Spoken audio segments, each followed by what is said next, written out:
大家好，欢迎来到你自己的呼吸之旅。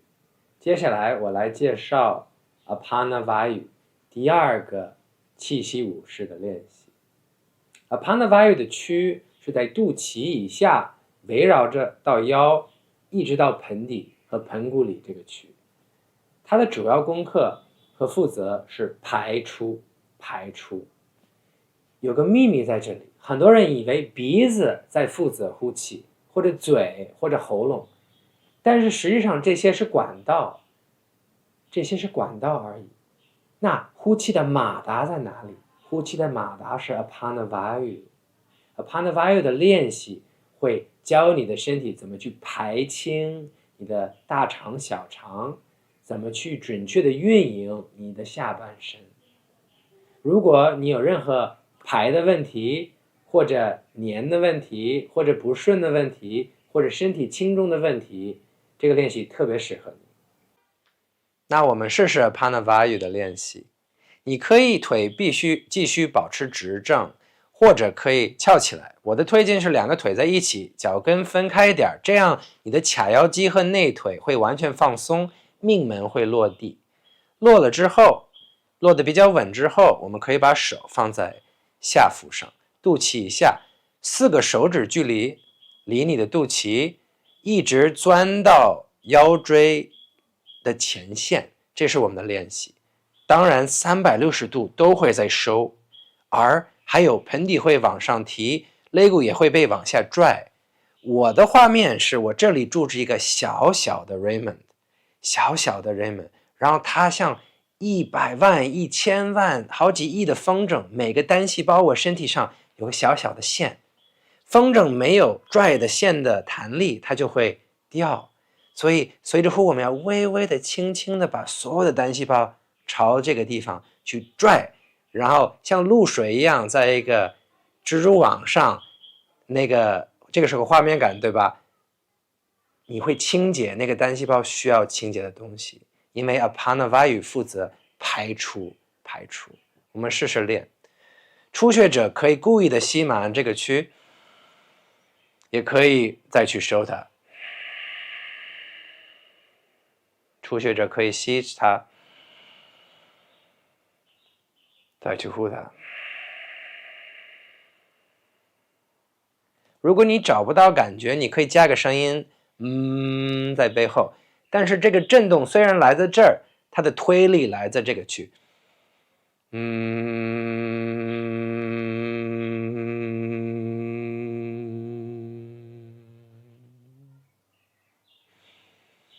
我没有在选择什么时候我的声音结束，我在用心的观察什么时候这个声音结束，什么时候呼气的流气从鼻孔和喉咙结束了，它停那瞬间我就知道它结束了，而不是我控制它。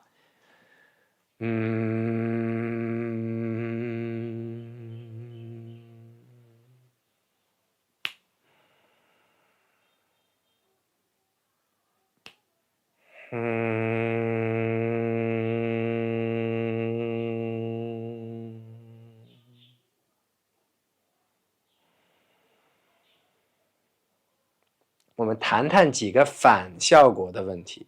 第一个反效果的问题是，如果你随着练开始驼背压你的胸腔，这个肯定不对。第二个可能性是你在刻意的选择什么时候吸和呼，也就是你在说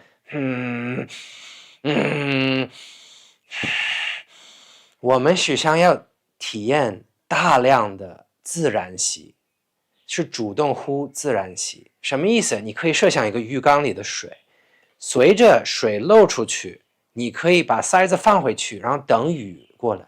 如果你住在一个湖边或者一个海边，你可以看随着下雨，整个这个水面慢慢的涨，是同一个感觉。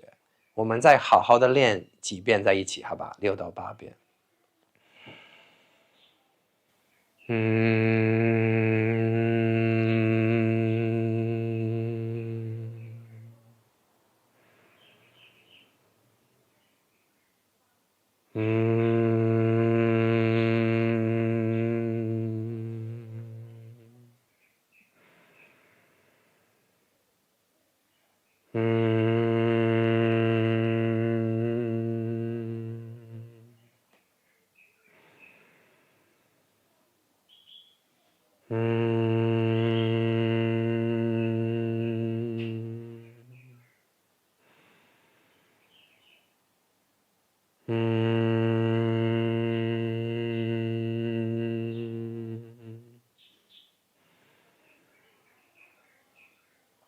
练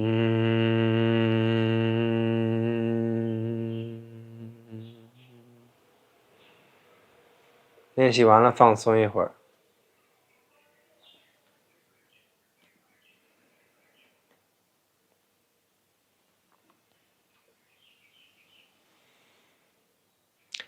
最后一个小提醒，如果随着你练的时候，整个从肚脐眼到尾骨之间的所有的肌肉都参与，包括盆底，这是个正常反应。但是一定最多的所谓的力或者结合感，因为瑜伽这个词儿是连接和结合的意思，是在肚脐下面4个手指顺到腰这个区。如果是女生，注意自己的子宫，这个中间的力是到了子宫绕过去，它的更大的力是在两边体验出血的时候。随着你的练习慢慢的增长，你会开始感受这不是个肌肉的练习，这是个结合生命能的流动的练习。你的海底轮、你的性轮和你的胃轮会产生一个非常密集的连接，在你的所有内脏后面脊柱前面的区。按照刚才的示范和解说，你就可以开始练 Apanavayu， 每天练个8到12次，早上吃饭前最好，也许喝了半口水，为了启动身体而已。晚上睡觉前也可以练，但是不要练得过多，因为这个练习容易便秘，容易打乱月经。直说，所以怎么去把握你不做到，有个秘密在这儿。我的调息师傅教我，有3个内脏，2个肾和1个子宫是不要乱推的，其他的内脏都应该随着吸和呼动在你身体里。你可以设想一个渔网在海里，但是子宫跟2个肾不要乱推，所以你的力量是绕着它们，无论是在背的肾还是在下腹里头的子宫，你要绕着它们，像水过石头一样，这样你会有合理、安全、有效的练习。我祝你练习愉快，在呼吸之中相约。Namaste， 大家。